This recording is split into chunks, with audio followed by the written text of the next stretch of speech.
Now you already know that this is a Hyundai Kona, but this wing doesn't seem like it belongs on this car. Now this car doesn't just get a new wing, it also gets a bunch of new features. This is the brand new Hyundai Kona N-LINE Premium. Now Hyundai have turned this car into nearly one of the perfect small SUVs you can buy. It's got all-wheel drive, a turbocharged motor, a new gearbox, but it has one very annoying feature that makes it hard to recommend because it's something that you're gonna have to live with day to day. But before I get into that feature, let's see what you get when you spend over $52,000 on a brand new Hyundai Kona. Now for 2023, the Hyundai Kona has gone fully futuristic. You've got like a flat badge up here, you get a giant light bar here, you get also active cooling with these active air vents which open and close. You've also got yourself some headlamps and indicators down here. And I really do like the look of this car with the N-Line body kit, which you're going to see all around the outside, including that big wing out back. Now under here, you're getting gas struts. You're also getting a 1.6 litre turbocharged petrol 4-cylinder motor, which produces 146 kilowatts and 265 newton meters of torque. You can also get a 2-litre naturally aspirated 4-cylinder, but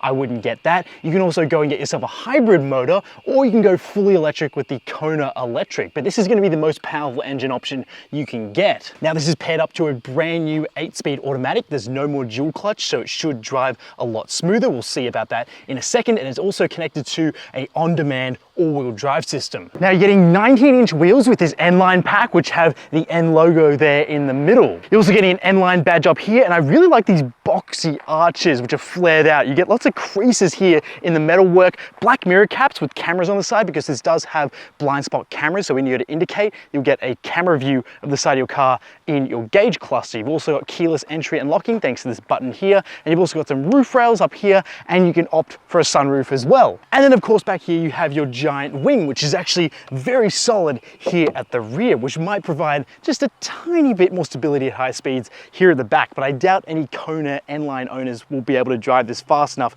to notice a difference. Now Hyundai gives you a letter H key, which is in the shape of this round egg, but then what's interesting is that you get a separate physical key which hangs off like a fancy keychain. Now for hot days like today, you can remote start the car using this key, and you can use a thing called Smart Park to move this car forwards and backwards out of a tight parking space. And it's also a good way to freak people out because there's no one sitting in the driver's seat as this car rolls away under its own power. Now there's still crazy designs happening here at the back. You get a light bar across the rear, but your actual brake lights and indicators are located in these clusters down at each side. You get Kona spelled across the back, another one of those flat Hyundai badges, and of course you get a more aggressive looking diffuser with these real exhaust exits out the back for the Kona N-Line. But here's what they sound like. Now I'll let you know that they don't sound as good as a Kona N, but they don't sound too bad either.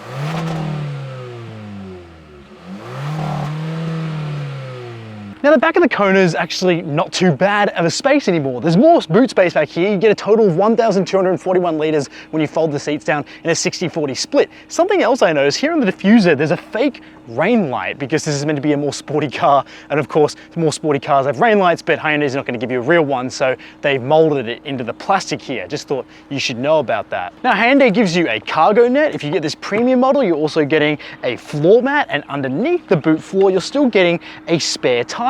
Even though this has an all-wheel drive system. So it's pretty cool that Hyundai's been able to package that up and still give you a spare tire, because I'm kind of sick and tired of seeing cars without spare tires, especially here in Australia. And of course you get a power tailgate as part of the N-Line Premium package. So that's all very useful, and it makes this car feel a little bit easier to live with. Although you still get a giant grab handle up top to help you sort of position this tailgate if you want to save a position, which you can do, so it's height adjustable. Now in the back of the Kona, I'm seated behind the passenger, and I have okay amounts of knee room, decent amounts of feet room, and all right amounts of headroom for a 5'11" adult. We have rear heated seats here as part of that premium package, and they're 3-zone controlled, but it's a bit annoying on a day like today. I would have liked to seen maybe some ventilated seats in the back instead of heated seats, but at least the air conditioning inside the Kona is one of the best of any new car I've tested. It's really put under strain this week. It even had to fight a 40-degree day here in Sydney, and it did a really good job of keeping the cabin cool. And it's really quick to cool down the cabin, even though this has an all-black interior. And you've also got Alcantara here on the seats in the back and also in the front. And yes, this is actual Alcantara, and it's not some faux mockery of Alcantara material. So stuff that sports cars get, you get it here in the back of the Hyundai Kona. And another bonus is that your windows in the back go down all the way, so you're not going to feel too claustrophobic in the back, and you also do get an area to put a water bottle in the doors. Now you have two USB-C ports, and what's interesting is that you have a button here to be able to change one of the USB-C ports to either be a display port for your phone to connect to Apple CarPlay and Android Auto because it's wired only to connect your phone to the screen, or you can simply press it to be a charging port only. You get a wireless charging pad and a 12-volt socket hidden behind a little cover here, which is already sort of looking a bit odd and a bit used, so I don't really love the fact that there's a cover. I think I would have preferred just a normal plug. Now you get terrain modes here and drive modes, and of course you get all your controls for those heated and ventilated seats. You also get little cup holders which can hide away at the push of a button, and you can also just twist them back into place. Lots of storage here, and you also get a storage area, not a glove box. Instead, you have a sort of glove tray or a storage cubby or whatever you want to call this. There's a little tray that you can just sort of lock away so no one can look into it, but unfortunately your biggest storage area here is visible to people who want to look into your car, so I've found that to be a little bit frustrating. There's also ambient lights in here at night. This has a Bose speaker system which sounds really quite good, but there are lots of harsh plastics throughout this cabin. Now you do get metal look pedals down below which look quite good, and you get a nice little storage area for your passenger up on the passenger side, which my passenger said they really enjoyed using, so that's a nice little touch there. Oh, and if you have the Hyundai app, you can connect to your car via BlueLink, so you can control things like air conditioning and locking, which is pretty cool, so you can use that now with the new Hyundai Kona. But there is one annoying feature in here that I mentioned at the start of this video, and it's this. Do you hear this? That's the car thinking I'm exceeding the speed limit, and now it's mostly accurate. So you would say, well, why would that be an issue? Just don't speed. The Hyundai Kona has a lot of bings and bobs, and a safe car is a good car. I do think safety tech is really important. There's some good safety tech on here, like when you indicate, you'll see a camera feed pop up for your blind spots. You've also got active blind spot monitoring. You've got active lane keep assist. You have a little infrared sensor here that detects your eyes, that beeps you if you think you're distracted, which I think is ultimately a good thing. But that speed sensitive binging and bonging, which we're gonna hear right now, I understand why it's there. It's to help, you know, remind you you're drifting over the speed limit, and that's all well and good, and some people might say just don't speed and you don't have to worry about that feature, and sure, that's a good recommendation, except that this feature isn't refined enough to not detect any sort of changes in speed signs, and sometimes it'll pick up other speed signs and it might not change in time. So if you're leaving a parking lot and you leave there and the speed limit was 10 k's an hour, but now you're driving at 50 kilometers an hour, it's still going to beep at you thinking you're speeding well above 10 kilometers an hour. Now you can go ahead and turn that off, no problems. That's great. Thanks Hyundai for letting me do that. But every time you jump into the car, that setting resets, and then you have to do that all over again. Now that wouldn't be a problem if it was just a simple button, but it's not. It's through the menu. You have to press setup, you have to go to vehicle, and then you have to go to driver assistance, and then you have to go through speed limit, and then you go into speed limit settings, and that's how you're going to be able to turn that off. And you have to do that every time you hop into the car. Now all the other safety systems are great, but that is just really annoying, and Hyundai has been rolling out across all their cars, and it's been just a really annoying and frustrating update, and something that can easily be fixed with a software update just by even enabling us to turn it off straight away without having to go back in that setting ever again. But then you disable the ability to know what the speed limit is because it disables any sort of speed sign recognition. So if you want speed sign recognition, you have to leave that speed warning on.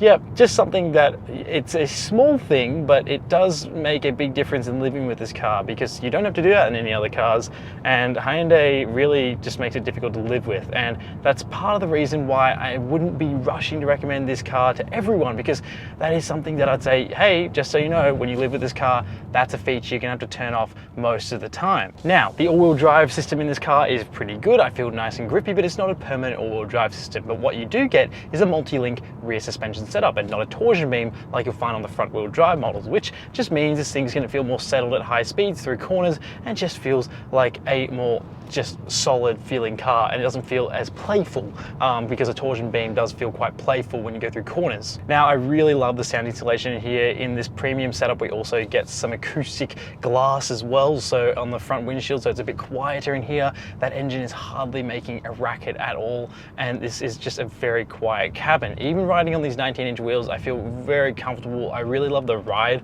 of the new Hyundai Kona, so we go over the speed bump like this, and it just sort of floats over, and that's fantastic. The steering in this is pretty light as well, and there's not a huge amount of feedback, but it does do a pretty good job of just feeling, you know, like a very easy car to wheel. And there's enough poke in here. When you dig into that pedal, you get moving, and there's a decent amount of torque there as well. It's not a very heavy car, so you don't need a ton of power to get this thing moving, but it is just a bit more alive and a bit more powerful than a naturally aspirated motor. Now, braking in this car is also very good. It's got a nice sort of dampened pedal, which means that you're not going to have any sort of harsh braking effects, and you can modulate between the accelerator and the brake just fine. Now, is there a bunch of sort of N noises coming out of that N exhaust? Oof, not really. It's a bit raspy, a bit rattly. It's not really my favorite type of exhaust sound. And what I will say though is that the 8-speed automatic in this car is fantastic. That is a big step up compared to the previous generation. Now, a dual clutch transmission is always fun if you're trying to drive a more sporty car, but yeah, just didn't really love the dual clutch setup in the N-Line. It made it feel a little bit jumpy and just a little bit rough riding compared to this. This has a very slick 8-speed gearbox, and getting up to speed is no issues. And it does find a good place to settle down the rev range, so we're 80 kilometers an hour, climbing a hill, so we're sitting at 2,500 RPM, which is okay. But then on the highway, you'll see it drop around the 1,000 mark, and so it's ultimately a very just easy gearbox. It doesn't have the snap of the DCT when you're trying to go through and use these paddles here, but it's not a big thing that I'm worried about because this is the N-Line after all, and we leave all the sporty things to the end, but you just get a cooler looking car and also something that just feels a little bit more alive than, say, a base Kona. And now, if you're thinking about jumping into one of these compared to a previous generation Hyundai Kona N-Line, well, yeah, I'd say you'd appreciate all the updates here, and there's definitely enough here that would make me want to jump into this. So simply put, I really like this car. I like how it looks, I like how it drives, and I love all the features that you can get for a pretty reasonable price as a top spec model. And if you don't need everything that you see here, you can spend less money, and you don't even have to get this N pack if you don't want it. But what I find just a bit disappointing is that they have that simple software solution there in front of them. They can roll that out next time you service it to stop that annoying beep, or just let you set that speed limiter warning off just once by going through the menu instead of having it reset every time you step in. But instead, it's there all the time. It's something you have to live with, and something I find a bit frustrating. But let me know what you think. Would you buy a brand new Hyundai Kona N-Line? Let me know down in the comments.